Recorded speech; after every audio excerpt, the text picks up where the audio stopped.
নমস্কার বন্ধুরা, পলি কিচেন রুমে সবাইকে স্বাগত। আজ শেয়ার করব আমি কাঁকড়া পুঁই শাকের একটা দুর্দান্ত একটা রেসিপি। তো দেখতে থাকুন আজকের রেসিপিটা। তো রেসিপিটা কোনো অংশে ভালো লাগলে আমার চ্যানেলটির পাশে থাকবেন আর পাশে থাকা বেল আইকন প্রেস করবেন পরবর্তী নোটিফিকেশন পাওয়ার জন্য। তাহলে চলুন দেখে নেওয়া যাক আজকের পুঁই শাকের রেসিপি। এখানে নিয়েছি মিষ্টি কুমড়া আর গাজর আর নিয়েছি পুঁইশাক আর আলু। সব কিছু আমি পরিষ্কার করে ধুয়ে নিয়েছি আর কিছুটা ছোলা নিয়েছি। ছোলাটা আমি সারা রাত্র ভিজিয়ে রেখেছিলাম। তো দেখতে থাকুন রেসিপিটা, সঙ্গে থাকুন বন্ধুরা। তো কড়াইটা গরম করে কড়াইয়ে আমি এই কাঁকড়াগুলো একটু লবণ হলুদ দিয়ে একটু ভেজে নিলাম। তো ভেজে আমি একটা গামলায় নিয়ে নিলাম কাঁকড়াগুলো। এই দেখুন কাঁকড়াগুলো ভেজে নেওয়া হয়েছে। এবার আমি পাঁচফোড়ন দিয়ে আজকে রান্নাটা হবে, দিয়ে দিলাম ফোড়নে পাঁচফোড়ন। তো পাঁচফোড়নটা দিয়ে এই যে সবজিগুলো দেখতে পাচ্ছেন সব কিছু কিন্তু ধুয়ে জল ঝরিয়ে নিয়েছি। তো সব কিছু এখন আমি একসঙ্গে এটাকে ভেজে নিব। আলাদা আলাদা কোনো ভাজার কোনো দরকার নেই, একসঙ্গে আমি এই ফোড়নের ভিতর দিয়ে দিলাম। এখানে দিয়ে দিলাম গাজর, পুঁইশাক, আলু আর মিষ্টি কুমড়া। তো দেখতে থাকুন। তো সমস্ত সবজি আমার দিয়ে দেওয়া হয়েছে। এবার সবজিটা দিয়ে আবার একটু নেড়ে চেড়ে দিতে হবে যাতে পুড়ে না যায়। আর আঁচটাকে কিন্তু অবশ্যই এখন বাড়িয়ে দেব। বাড়িয়ে দিয়ে এভাবে একটু নেড়ে চেড়ে দিতে হবে। সবজিটাকে একটু উল্টে পাল্টে ভেজে নিতে হবে জাস্ট। তো দেখতে থাকুন বন্ধুরা, আর ভালো লাগলে আমার চ্যানেলটির পাশে থাকবেন অবশ্যই। তো এভাবে আমি এক এক করে সবজিটাকে একটু নেড়ে চেড়ে দিলাম। প্রায় 5 মিনিটের মতন আমি এটাকে জ্বালিয়ে নিয়েছি। এই দেখুন সবজিটা কিন্তু অনেকটা নরম হয়েছে। এবার আমি দিয়ে দেব হলুদ গুঁড়া। তো 1 চামচের মতন হলুদ গুঁড়া দিয়ে দিলাম। তো হলুদটা দিয়ে এবার আবারও একটু লবণ দিয়ে দিব। তো লবণটা দিয়ে দিলাম। হলুদ লবণ দিয়ে আবার একটু দিয়ে দিতে হবে নেড়ে চেড়ে।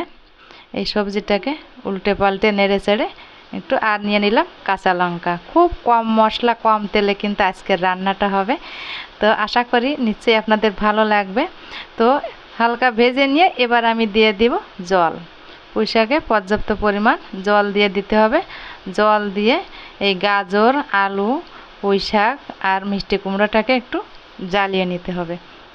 তো এবার ঢাকা দিয়ে দিলাম। ঢাকা দিয়ে কিছুক্ষণ জ্বালিয়ে নেব। তো কিছুক্ষণ জ্বালিয়ে নেওয়া হলে এবার আমি দিয়ে দিলাম এখানে ছোলা। যে ছোলাটা আমার ভিজিয়ে রাখা ছিল ওই ছোলাটা আমি এই সবজির ভিতর দিয়ে দিলাম। সবজির ভিতর ছোলা দিয়ে রান্না করে দেখবেন খুব দারুণ একটা টেস্ট লাগে কিন্তু খেতে। এই ধরনের রান্না অবশ্যই কিন্তু বাড়িতে একবার হলো খাবেন। আর যারা খেয়েছেন তারা তো টেস্ট অবশ্যই বুঝবেন কেমন হয়েছে টেস্ট। তো আমি একটু চেক করে নিব যে খুন্তি দিয়ে যে সবজিগুলো ঠিকঠাক সেদ্ধ হলো কি না। তো সবজিগুলো মোটামুটি সেদ্ধ হয়েছে। তো এভাবে করে আমি 8 থেকে 10 মিনিটের মতন জ্বালিয়ে নিয়েছি। এই দেখুন মোটামুটি সবজি সেদ্ধ হয়েছে। এবার আমি এখানে দিয়ে দেব ধনে আর জিরাটাকে আমি শিলে বেটে নিয়েছি। কোনো মশলা কষানোর ব্যাপার নেই, হালকাভাবে দিয়ে দিলাম। এই দেখুন হালকা পাতলা একটা সিম্পল রান্না হবে কিন্তু বন্ধুরা, দেখতে থাকুন।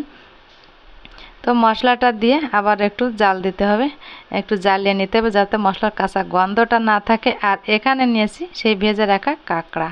তো এই কাঁকড়ার পুঁই শাক যে না খাবে সে মিস করবে, বুঝেছেন বন্ধুরা। অবশ্যই কিন্তু একবার হলো খাবেন। কাঁকড়া পুঁই শাকের রান্না খুবই সুন্দর লাগে খেতে। তো অনেকক্ষণ জ্বালিয়ে নিলাম। এই দেখুন টোটাল আমার 12 থেকে 13 মিনিটের মতন আমি এই রান্নাটা করে নিলাম। তো এবার আমি এখানে একটু কিছুটা চিনি দিয়ে দেব। চিনিটা দিলে একটু মিষ্টি মিষ্টি লাগবে, জাস্ট স্বাদটাকে কিন্তু আর একটু বাড়িয়ে দেবে। তো চিনিটা দিয়ে আবার একটু নেড়ে চেড়ে দিলাম। সবজিগুলো কিন্তু খুব সুন্দরভাবে সেদ্ধ হয়েছে বন্ধুরা, সুন্দরভাবে কুক হয়েছে।